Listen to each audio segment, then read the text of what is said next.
You are like my family members. I feel like home when I come to Wayanad.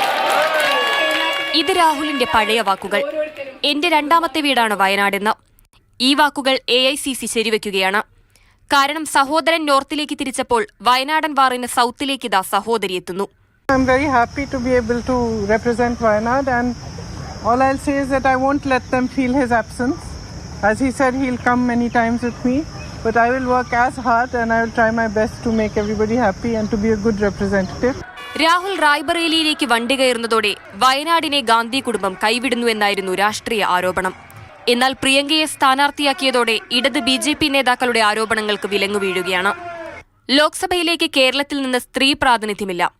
ഇത് പ്രിയങ്ക എന്ന തുറുപ്പുകാർഡിലൂടെ സ്ത്രീ വോട്ടുകൾ പെട്ടിയിലെത്തിക്കും. കൂടെ ഉപതെരഞ്ഞെടുപ്പിൽ കോൺഗ്രസിന് കിട്ടാവുന്ന മേൽക്കൈയും AICCക്ക് കൃത്യമായ ബോധ്യമുണ്ട്. ഇത് തന്നെയാണ് പ്രിയങ്ക എന്ന പൊളിറ്റിക്കൽ കാർഡിനെ തന്നെ ഇറക്കാൻ കോൺഗ്രസ് തീരുമാനിച്ചതിന്റെ കാരണം.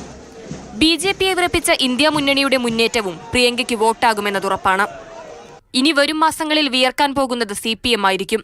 കാരണം വയനാട് ലോക്സഭാ തെരഞ്ഞെടുപ്പിനൊപ്പം ചേലക്കര, പാലക്കാട് തുടങ്ങിയ നിയമസഭാ മണ്ഡലങ്ങളിൽ ഒന്നിച്ചായിരിക്കും ഉപതെരഞ്ഞെടുപ്പ്.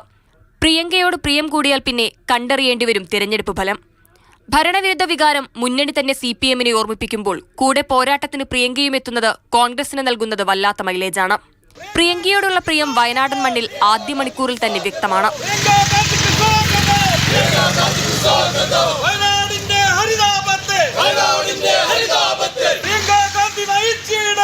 MM ഹസൻ, K മുരളീധരൻ എന്നിവർ മത്സരിക്കുമെന്ന രീതിയിൽ പല ചർച്ചകളും നടന്നിരുന്നു. എന്നാൽ പ്രിയങ്ക എന്ന ഒറ്റ ഫാക്ടർ അംഗത്തിനെത്തുന്നതോടെ KPCC കൈപ്പിടിച്ചുയരുന്നത് പല രാഷ്ട്രീയ പ്രശ്നങ്ങൾക്കുള്ള പരിഹാരവുമായാണ്. മാതൃഭൂമി ന്യൂസ്, വയനാട്.